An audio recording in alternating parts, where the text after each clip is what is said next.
Y hoy quiero que nos animemos con este primer tema, y el tema es ¿cristianos sin iglesia?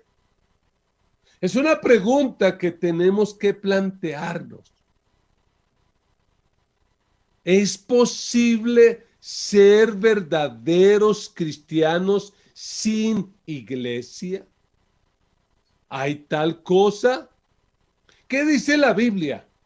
Porque no se trata de lo que a ti te parezca ni de lo que a mí me parezca, sino de lo que dice la Biblia, la palabra de Dios.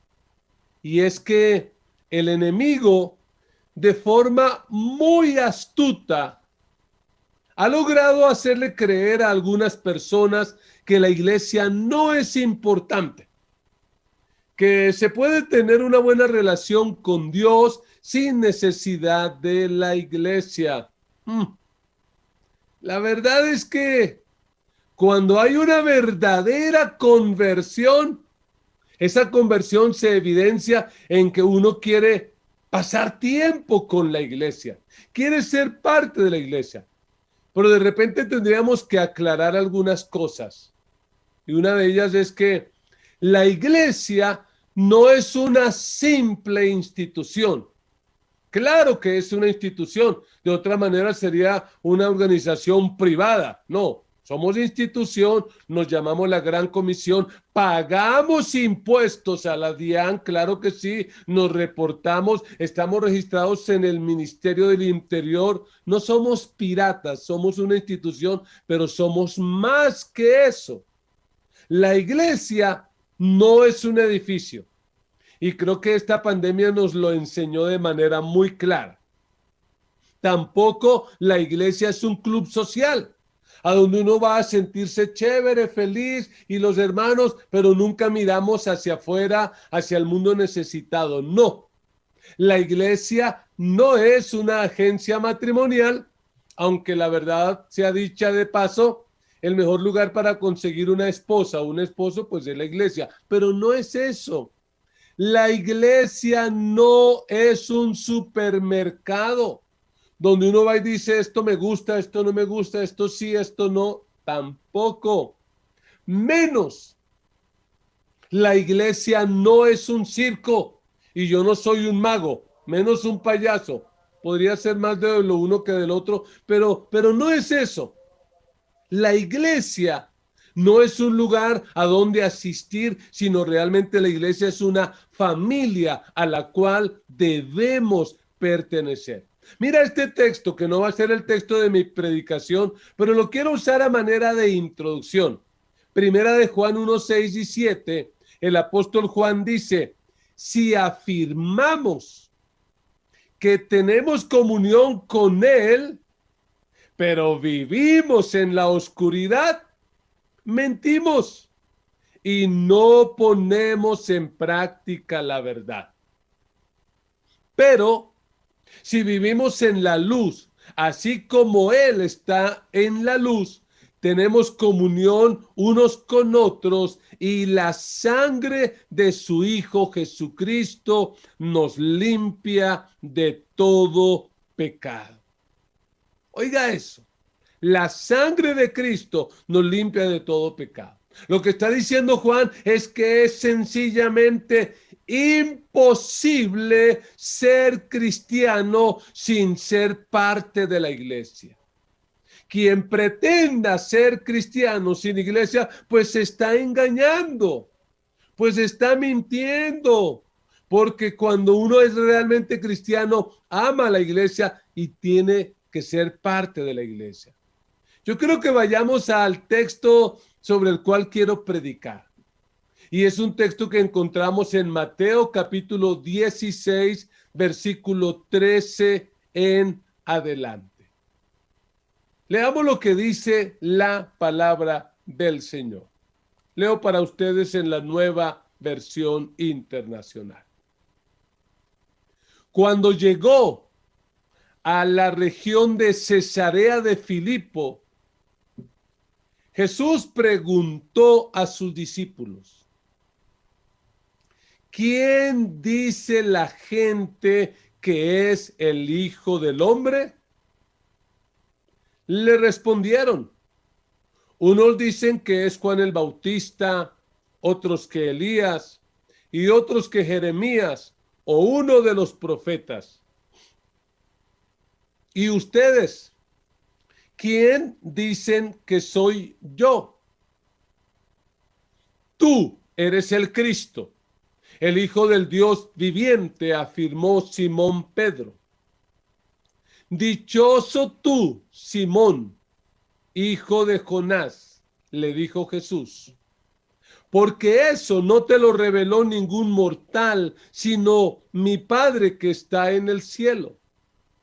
Yo te digo que tú eres Pedro, y sobre esta piedra edificaré mi iglesia, y las puertas del reino de la muerte no prevalecerán contra ella.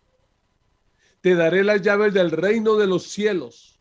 Todo lo que ates en la tierra quedará atado en el cielo, y todo lo que desates en la tierra quedará desatado en el cielo.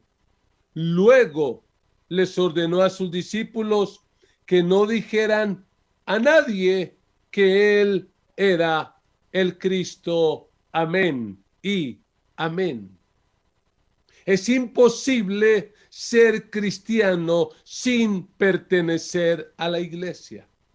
Ahora la pregunta que quiero que nos planteemos es: ¿y qué caracteriza a la verdadera iglesia?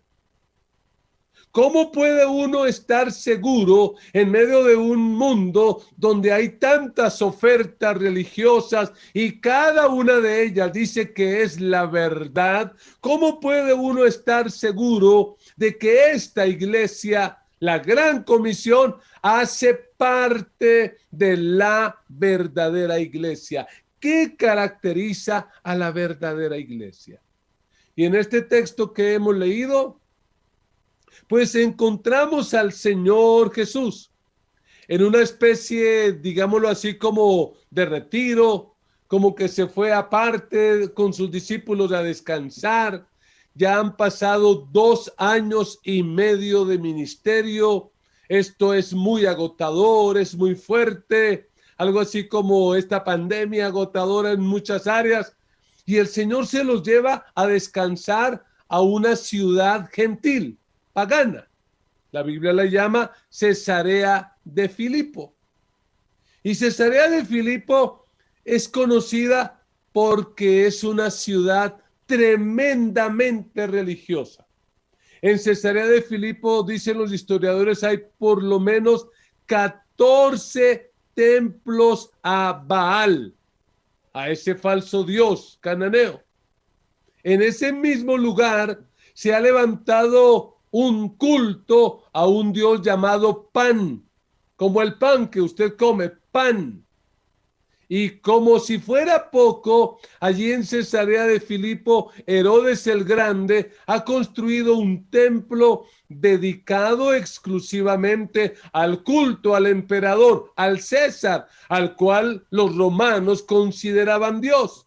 Y este culto fue tan impulsado por el hijo de Herodes el Grande, Felipe, que de ahí vino el nombre de la ciudad, Cesarea de Filipo. En medio de ese contexto tan idólatra, pues Jesús está descansando y le plantea una pregunta a sus discípulos. La pregunta es: oigan, muchachos, ¿quién dice la gente que es el Hijo del Hombre? Una pregunta realmente muy trascendental, una pregunta existencial. ¿Quién dice la gente que es el Hijo del Hombre? Y hay que aclarar que no fue una pregunta guiada. No. Jesús no dijo: oiga, ¿la gente ya cree que soy el Cristo? No. Tampoco dijo: oiga, ¿la gente ya se dio cuenta que soy el Hijo del Dios viviente? No. Tampoco les pregunta: ¿la gente ya se dio cuenta que yo soy grandioso, poderoso y especial? No. Plantea una pregunta muy sencilla: ¿quién dice la gente que es el Hijo del Hombre. Jesús apela a su humanidad. Y es muy interesante porque cuando uno lee el Evangelio de Mateo, pues uno se da cuenta que la gente ya ha dado algunas respuestas acerca de la identidad de Jesús. Por ejemplo, por allá en Mateo capítulo 9, versículo 3, hubo gente que se atrevió a decir que él era un blasfemador. Dijeron, este hombre blasfema. Por allá en el capítulo 10, versículo 25, la gente dijo, este hombre es Belcebú. Por eso Jesús le dijo a sus discípulos, si al jefe de la casa lo han llamado Belcebú, ¿cuánto más a los de su familia? Es decir, a nosotros. Por allá en Mateo 11, 19, a Jesús lo llamaron glotón, borracho y amigo de pecadores. Este es un glotón, un borracho y un amigo de pecadores. Y por allá en el capítulo 13, sencillamente lo llamaron el hijo del carpintero. ¿No es acaso el hijo del carpintero? ¿No se llama su madre María? ¿Y no son sus hermanos Jacobo, José, Simón y Judas? Esas eran las respuestas que ya habían.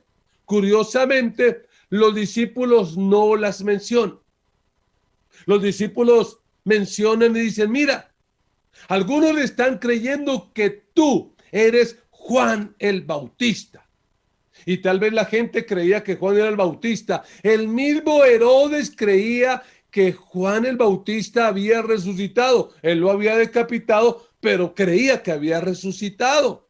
Y la razón es porque Jesús, al igual que Juan, predicaba con mucha fuerza y con mucha autoridad. Predicaba el mensaje del arrepentimiento. Arrepiéntanse porque el reino de los cielos se ha acercado. Otros pensaban que era Elías. Tal vez por sus milagros y por la autoridad también que presentaba. Tal vez este sea Elías. Otros pensaban que era Jeremías, porque Jesús, al igual que Jeremías, profetizó la destrucción de Jerusalén. Jeremías dijo que Jerusalén sería destruida por los babilonios y Jesús profetiza que Jerusalén será destruida por los romanos, como finalmente ocurrió en el año 70. Y otras personas decían, no, Jesús es tal vez un profeta, por ahí uno de los profetas. Y sabe, eso me da la primera característica. Porque la verdadera iglesia confiesa a Jesucristo. La verdadera iglesia no es aquella que está fundamentada en un líder, en un gran apóstol, en un gran profeta, en un gran predicador. La verdadera iglesia tiene que confesar a Cristo con sus palabras y con sus acciones. Hoy en día, frente a esa pregunta, ¿quién es Jesús? Pues muchos responden igual. Ah, Jesús, un gran hombre. Ah, sí, Jesús, oh sí, un gran maestro. Ah, tal vez un profeta como Mahoma. Algunos ven a Jesús como un milagrero, como un prosperador, como si Jesús hubiera colocado una pirámide, una de esas ventas multinivel donde la gente invierte la plata y se vuelve millonaria, como ocurrió hace años en Colombia. Algunos lo ven como un revolucionario, como el que está allí haciendo protesta y queriendo derrocar el gobierno, lo cual bíblicamente es absurdo. Otros lo ven como un derrotado, por eso dicen el Señor caído de no sé dónde, el Señor fracasado y derrotado. ¿Saben una cosa, hermanos y amigos? De esta confesión depende nuestra eternidad. Lo que tú respondas en cuanto a quién es Jesús, eso determinará tu rumbo, no solo en esta tierra, sino en la eternidad. En el Evangelio de Mateo mismo, capítulo 10, Jesús dijo, A cualquiera que me reconozca delante de los demás, yo también lo reconoceré delante de mi Padre que está en el cielo. Pero a cualquiera que me desconozca, que se avergüence delante de los demás, de mí, yo también lo desconoceré delante de mi Padre que está en el cielo. Qué pena hablarte de muerte, pero en un tiempo de pandemia es imposible no hablar de muerte. Pero cuando tú y yo muramos, la primera pregunta que el Padre nos va a hacer cuando entremos a la eternidad es: oye, ¿qué hiciste con mi hijo? ¿Qué hiciste con él? ¿Lo aceptaste o lo rechazaste? ¿Te sometiste a su señorío? De verdad, verdad, no de labios. Porque el mismo Señor Jesús dijo: no todo, óyelo, no todo el que me dice Señor, Señor, entrará en el reino de los cielos, sino aquel que hace la voluntad del Padre que está en el cielo. Las personas que rechazaron a Cristo, que no tuvieron el valor de confesarlo, que se avergonzaron de él y no quisieron vivir para su gloria, pues van a estar en una condenación eterna. Pero aquellos que no nos avergonzamos, que lo confesamos por encima de lo que fuera, vamos a estar en la vida eterna con el Padre. Y déjame decirte que finalmente un día toda rodilla se doblará y toda lengua confesará que Jesucristo es el Señor, para gloria de Dios el Padre. Un día toda lengua confesará a Cristo. Unos lo haremos con amor y adoración y gratitud. Otros lo harán crujiendo los dientes, en vergüenza y en derrota. Pero un día, al terminar la historia de la humanidad, toda lengua confesará que Jesucristo es el Señor, para gloria de Dios el Padre. Y la verdadera iglesia confiesa a Jesucristo. Y eso es lo que proclamamos día tras día, semana tras semana. Confesamos a Cristo, no nos confesamos a nosotros, no estamos declarando que nosotros somos la solución. Cristo es la solución. Pero en este texto, luego de que el Señor Jesús escucha lo que la gente piensa de él, Jesús hace una pregunta más directa. Por eso en el versículo 15 leemos que él se queda mirando a los discípulos. Ok, gracias por la respuesta, muy bien, qué bueno lo que la gente piensa, pero ¿y ustedes? ¿Ustedes quién dicen que soy yo? Óyelo, ustedes, no tu papá o tu mamá, porque hay algunos que dicen: ay, sí, mi familia es cristiana. No, mi mamá es cristiana, mi papá es cristiano, y creen que por eso se van a salvar. Ah, sí, yo alguna vez fui a la iglesia, ay, yo conozco el evangelio. No, no, esta es una pregunta que demanda una respuesta directa. Jesús les está diciendo: por favor, tomen una posición, porque de esto, como ya los dije, depende la vida. Y tengo que aclarar que Jesús no planteó esta pregunta después de hacer un milagro, porque después de un milagro las emociones están explosivas. Y obvio, si Jesús pregunta esto después de multiplicar pan y peces y alimentar 5,000, ellos hubieran dicho: wow, tú eres el Cristo, claro. Pero no, él no hace esa pregunta después de un milagro. Tampoco la hace de manera rápida. Recuerden, ya han pasado por lo menos 2 años y medio en que este grupo de hombres han caminado con el Señor y están en Cesarea de Filipo, una ciudad pagana, una ciudad idólatra, lo cual nos deja ver que el Señor quiere una respuesta racional y lógica. Oiga, vengan aquí, con cabeza fría, díganme, ¿Quién soy para ustedes? Y pues aparece el impulsivo Pedro, como no tenía que aparecer. Y en el versículo 16 él dice, tú eres el Cristo, el Hijo del Dios viviente. ¡Qué respuesta más gloriosa! Esa es la confesión que tiene que hacer la iglesia. Y ojo, porque en esta confesión Pedro no dice, tú eres un Cristo. No. Tú eres el Cristo. Su respuesta está mostrando exclusividad. Es una respuesta excluyente. No hay otro. Tú eres el Cristo. En el Antiguo Testamento habían muchos Cristos. La palabra Cristo significa sencillamente ungido, alguien al que le untaban aceite para una comisión especial. Y en el Antiguo Testamento se ungían a los sacerdotes. Eran los ungidos.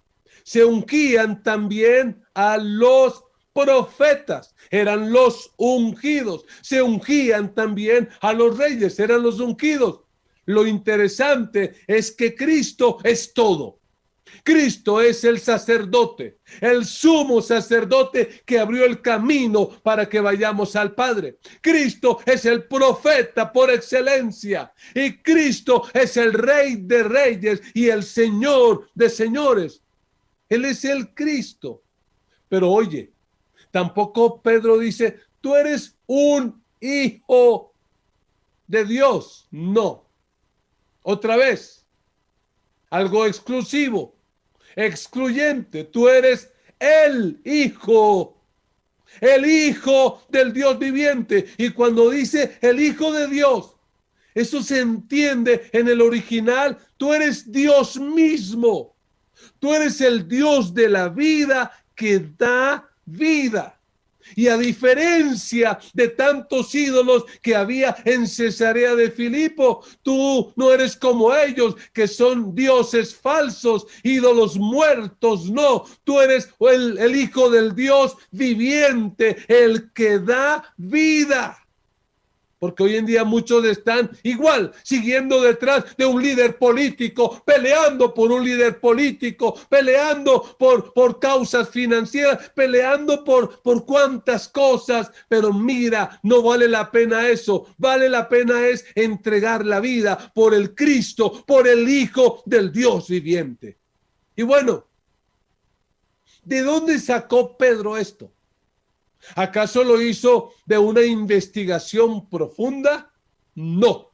En el versículo 17, el Señor Jesús lo deja claro, porque le dice, oye, Simón, dichoso tú, porque eso que acabas de decir no te lo reveló ningún mortal, sino mi Padre que está en el cielo. Esto que acaba de declarar y de confesar Pedro es producto de la revelación. Y eso me muestra la segunda característica de la verdadera iglesia. La verdadera iglesia es aquella que está construida sobre la revelación. Y cuando hablo de revelación, estoy hablando de la Biblia, la palabra infalible, inspirada por Dios. La Biblia es la revelación de Dios para el hombre. Esa es la revelación que nosotros tenemos. Y esa revelación muestra que Cristo es el único camino. Es la Biblia la que muestra que Cristo es el Hijo del Dios viviente, que no hay otro nombre dado a los hombres bajo el cielo en el cual podamos ser salvos. Y es que cuando uno lee el Evangelio de Mateo, el Padre se ha ido encargando de revelar la identidad de Jesús. Cuando Jesús se bautizó allí en el Jordán por Juan, En Mateo 3:17 dice, una voz del cielo, la voz del Padre, dijo, este es mi Hijo amado, estoy muy complacido con él. Unos días después de Cesarea de Filipo, allá en el monte de la transfiguración, en Mateo 17:5 dice, mientras aún estaba hablando, apareció una nube luminosa que los envolvió, de la cual salió una voz que dijo, otra vez, la voz del Padre diciendo, este es mi Hijo amado, estoy muy complacido con él, escúchenlo. Es que lo que está haciendo el Padre es diciendo, esta es la revelación final y definitiva que les doy, que es Cristo. Porque Dios, el Dios de la Biblia, el único Dios verdadero, se ha revelado a través de la creación, lo que conocemos como la revelación general.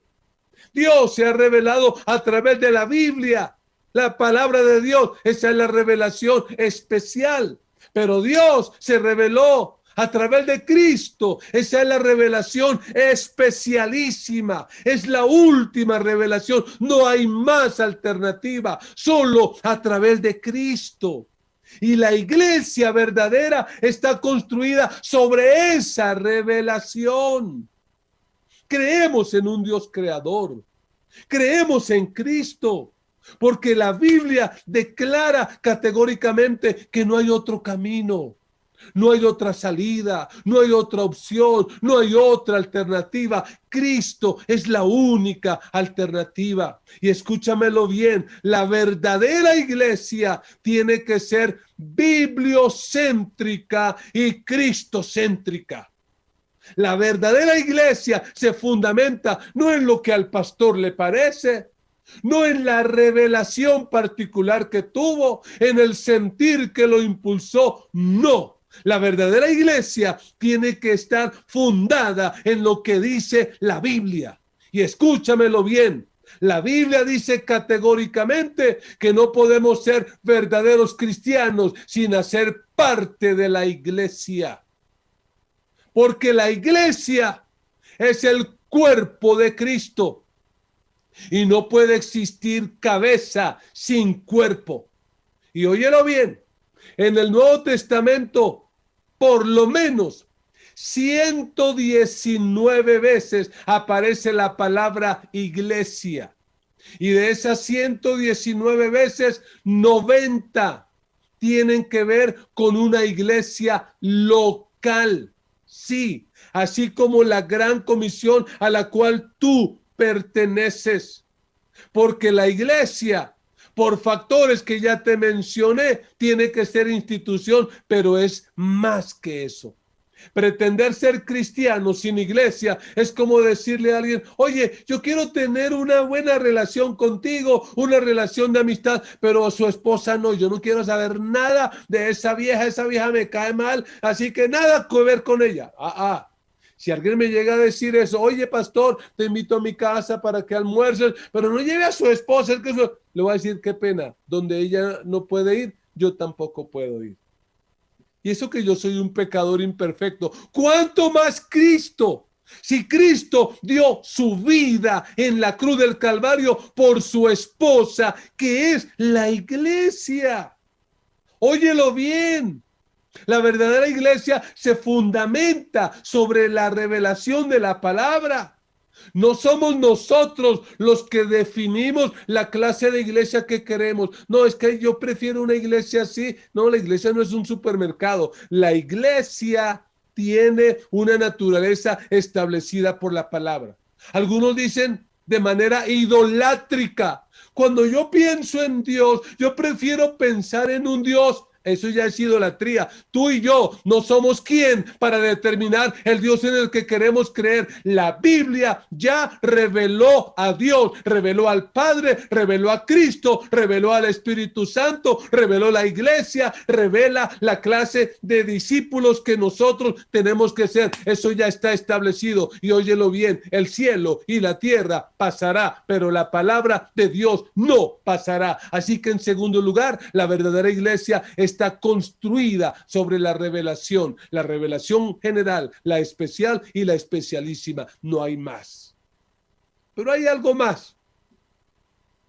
Y es que cuando Pedro da esta declaración, el Señor se emociona, pero se emociona por razones obvias. Es que un pescador como Pedro, impulsivo, imprudente, como ya lo conocemos, ¿de dónde lo iba a sacar? Así que el Señor dice, esto no lo dijiste porque tú eres muy pilo. Esto te lo reveló mi Padre. Y entonces luego el Señor dice esto. Y yo te digo, versículo 18, que tú eres Pedro y sobre esta piedra edificaré mi iglesia y las puertas del reino de la muerte no prevalecerán contra ella. Solo una pequeña y rápida aclaración. El fundamento de la iglesia no es Pedro, no es el Papa. El Papa no es el sucesor de Pedro. Eso es una tergiversación bíblica. El fundamento de la iglesia es Cristo. Ningún ser humano pecador e imperfecto puede ser el fundamento. El fundamento es Cristo. Pablo lo dice en una de sus cartas, 1 Corintios 3:11. Dice, porque nadie, y nadie es un absoluto, puede poner un fundamento diferente al que ya está puesto, que es Jesucristo. Y en Efesios 2:20 dice, edificados, la iglesia, óyelo, la iglesia está edificada sobre el fundamento de los apóstoles, es decir, el Nuevo Testamento, y los profetas, es decir, el Antiguo Testamento, siendo Cristo Jesús la piedra angular, la piedra principal. Y conéctate en esta semana a los grupos para que sepas bien qué significa esto de la piedra angular. Amados hermanos, la iglesia fue un invento de Dios. Esta iglesia, la iglesia del Señor, surgió en la eternidad. Y cuando Cristo fue traspasado por una lanza, de ahí, de su costado, al igual que Eva, salió la iglesia. Y cuando el Espíritu Santo vino en Pentecostés y llenó de poder a estos 120, allí la iglesia fue empoderada para cumplir su propósito. Y en este texto queda claro que es Cristo quien edifica su iglesia. No es mi iglesia. Claro, yo debo decir y tú debes decir mi iglesia. Pero cuando decimos mi iglesia, cuando yo como pastor digo mi iglesia, no es de propiedad, que es que yo soy el dueño, no, digo mi iglesia de pertenencia, a la que yo pertenezco. Pero si Cristo es el que edifica la iglesia, debemos tener claro que todo lo que se haga en la iglesia tiene que ser de acuerdo a lo que Cristo quiere. ¿Y dónde lo encontramos? En la Biblia, punto final. Así que ojo con querer hacer la iglesia a tu manera. No, pues lo que pasa es que yo no diezmo en la iglesia, yo agarro mi diezmo y hago mercado y se los doy a los pobres. Perdóname, ¿de dónde sacaste eso? Eso no lo dice la Biblia. No, es que yo no me congrego, yo me la paso de iglesia en iglesia, yo no me bautizo. ¿De dónde sacaste eso? De paso te quiero decir con amor esta advertencia. Mucho cuidado con querer hacerle daño a la iglesia de Cristo de manera voluntaria o involuntaria. No te metas en problemas. La iglesia es la esposa de Cristo y el que se mete con la esposa de Cristo termina mal, tiene problemas. El punto que quiero enfatizar aquí es que la iglesia verdadera tiene un propósito que cumplir. Y la iglesia verdadera sencillamente cumple el propósito de Dios, no el propósito del pastor. La gran comisión no fue un invento mío. Los propósitos de los que hablamos, todo eso está fundamentado en la Biblia. Y la Biblia existe para cumplir el propósito de Dios. A propósito, ¿qué es la iglesia? Te doy una de las muchas definiciones que son correctas y válidas. La iglesia es un grupo de personas que el Padre escogió, que Cristo redimió y el Espíritu Santo transformó para que le den gloria a Dios. Eso es la iglesia. La iglesia existe para dar gloria a Dios. La palabra iglesia viene del griego y no me gusta usar esto porque a veces uno parece presumido. Pero la iglesia viene de un término griego eclesia. Es un término compuesto, llamados, kaleo, fuera. Eclesia son los llamados para estar afuera. Nosotros, los que somos parte de la iglesia, somos llamados para estar fuera de las tinieblas y para vivir en la luz. Somos llamados para estar fuera del pecado y vivir en santidad. Somos llamados para estar fuera de querer ganarnos la aprobación y el aplauso de este mundo y sencillamente vivir para la gloria de Dios, para tener la aprobación de Dios. Y somos llamados para estar afuera, afuera en el sentido de estar mostrando a Cristo, mostrando, confesándolo, declarándolo, proclamando la palabra. Y la iglesia del Señor va a cumplir su misión, pase lo que pase.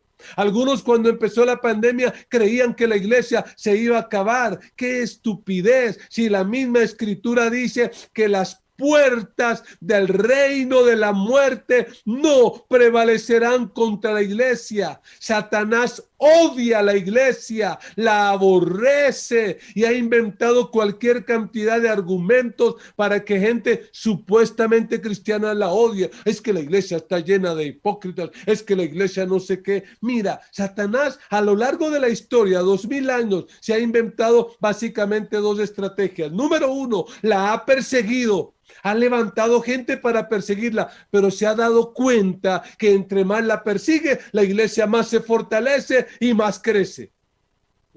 Segunda forma, que parece que le da más resultado, es ya no la persecución, sino la infiltración. Se infiltra por medio de falsas enseñanzas, de falsas prácticas, donde hay iglesias que ignoran a Satanás, el diablo no existe. Entonces el diablo sale ganando. Hay otras donde lo que hacen es todo lo opuesto, exaltan al diablo más que a Cristo, viven más preocupados por el diablo que por la gloria de Dios. Otras veces lo que hace el enemigo es contagiar la iglesia, la contagia de falsos evangelios, la contagia del evangelio de la prosperidad, la contagia del legalismo, la contagia del libertinaje, la contagia de muchas formas. En otras ocasiones el diablo lo que hace es mover a la gente al sentir. ¿Cómo te sientes? No, si no te sientes bien allí, pues busca otra iglesia. No, la iglesia no existe para que te sientas bien. Perdóname, con amor te lo digo. Si te sientes bien o mal, a mí qué me importa. Lo que quiero que quede claro es que la iglesia no existe para que te sientas bien, sino para que seas cada día más como Cristo, para que vivas de acuerdo a lo que Dios quiere, a lo que la palabra de Dios enseña. Pero déjame decirte algo, nada, absolutamente nada va a impedir que cumplamos la misión. No hay Nerón que valga, no hay ideología que valga. No hay gobierno, no hay gobernante impío que valga nada. Ni las puertas del Hades, ni la misma muerte podrá impedir que la iglesia cumpla su misión. Porque es que desde que Cristo resucitó, la muerte no tiene la última palabra. Cristo tiene la última palabra. Y nosotros estamos predicando al Cristo, al Hijo del Dios, óyelo, viviente. Al Hijo del Dios viviente. La muerte no puede impedir que avancemos. Amados, ¿es posible ser cristianos sin iglesia? No, no es posible. Verdadero cristiano, no. Hoy, Dios busca un hombre o una mujer que quiera amar y ser parte de su verdadera iglesia. Hoy Dios está buscando un hombre o una mujer que confiese a Cristo con sus palabras y con sus acciones, que ayude a construirla sobre la palabra eterna, que la oye, que la obedece, que la practica, que ayuda a cumplir su propósito, proclamando la palabra, predicando, que usa las llaves para abrir la puerta para que la gente entre a la salvación. Oh, Dios está buscando a aquellos que, como los cristianos de durante 2000 años, han preferido ser heridos a vivir escondidos. Han preferido ser pobres a ser vendidos por dinero, a vender el mensaje. Que han preferido ser rechazados por la verdad antes que ser populares por traicionar la verdad. Yo no sé usted, pero yo prefiero estar aislado del mundo que contagiado por él. Prefiero morir y perder la vida antes que negar al Señor, como dice esta canción. Prefiero perderme a mí antes que negarte a ti. Y yo pregunto, ¿dónde están? ¿Dónde están esos hombres o mujeres? Esos hombres y mujeres que hoy dicen, aquí estoy, yo quiero hacerlo. Porque Jesús en esa ocasión, en el versículo 20, dice que les ordenó que no dijeran a nadie que él era el Cristo en ese momento por circunstancias. Pero hoy, ahora sí hay que ir y anunciar, hay que ir y declararle a este mundo que Cristo es el camino y que Él está formando una iglesia, que Él está levantando una iglesia por la cual un día va a regresar. Vamos, anuncia el evangelio, recordando quién la fundó y aseguró su futuro. Vamos, anuncia el evangelio sin estar preocupado por si la iglesia sobrevivirá a tiempos difíciles. Lo ha hecho y lo hará. La iglesia ha avanzado contra viento y marea por casi 2000 años. Así que no tengamos temor. Sigamos siendo iglesia.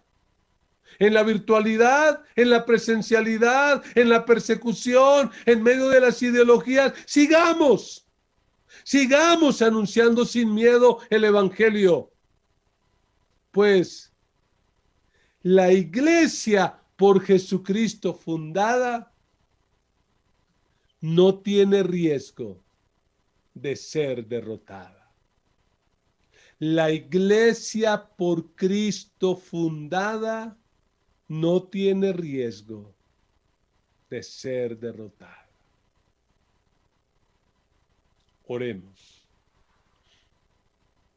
Allí donde estás, si puedes, colócate de pie y hablemos con Dios. Señor, te damos gracias. Gracias por hacernos parte de tu iglesia.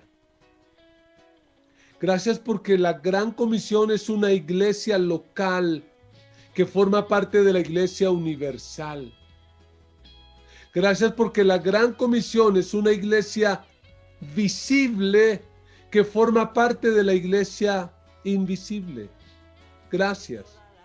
Gracias por esta iglesia llena de personas imperfectas, con errores, con luchas, con batallas. Pero finalmente tu iglesia, lavada y comprada a precio de tu sangre en la cruz del Calvario. Señor, gracias por este regalo de ser parte de tu iglesia. Señor, ayúdanos.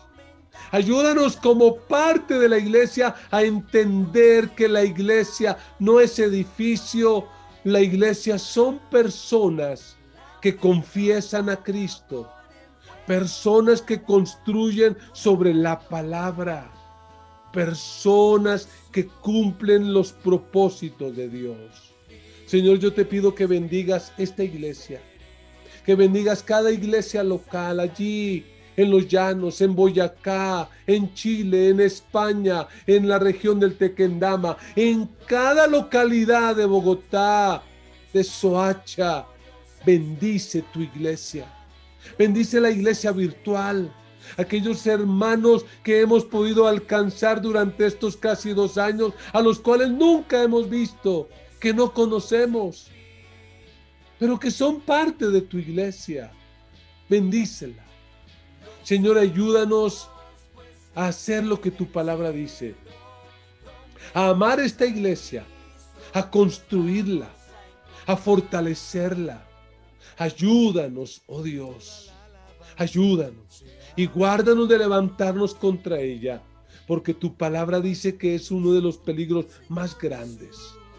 Señor, bendice el cuerpo pastoral, bendice el cuerpo ministrante de esta iglesia, cada coordinador, cada maestro, cada líder, cada equipo de trabajo de la iglesia, bendícela de una manera especial. Y ayúdanos, Señor, ayúdanos, oh Dios, a amar y a construir, a fortalecer esta iglesia local llamada la Gran Comisión. Amén y amén. No quiero terminar este tiempo sin antes dar la oportunidad.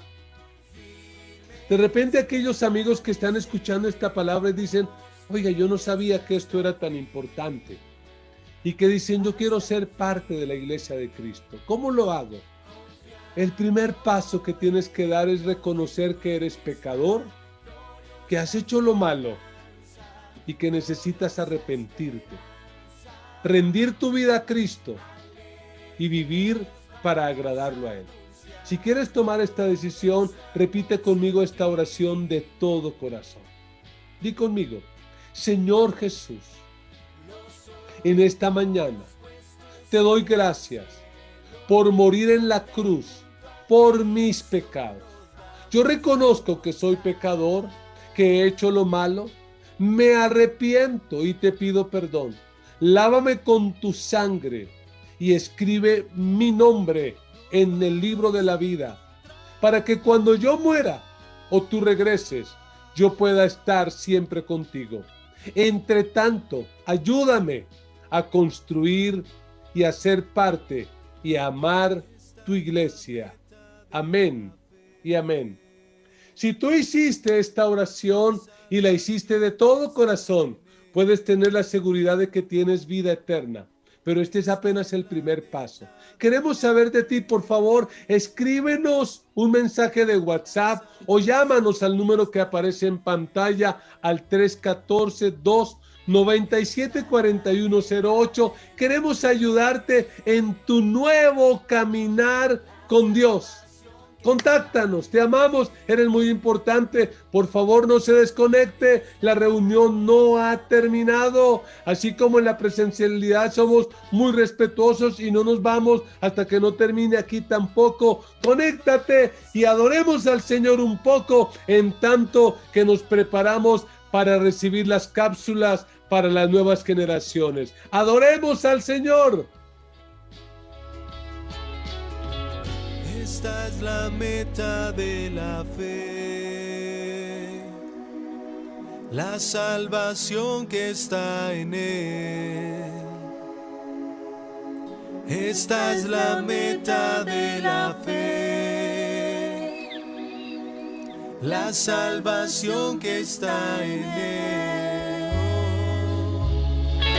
Esta es la meta de la fe, la salvación que está en Él. Esta es la meta de la fe, la salvación que está en Él. Firmes permaneceremos, fieles hasta el fin, hasta el fin. Confiando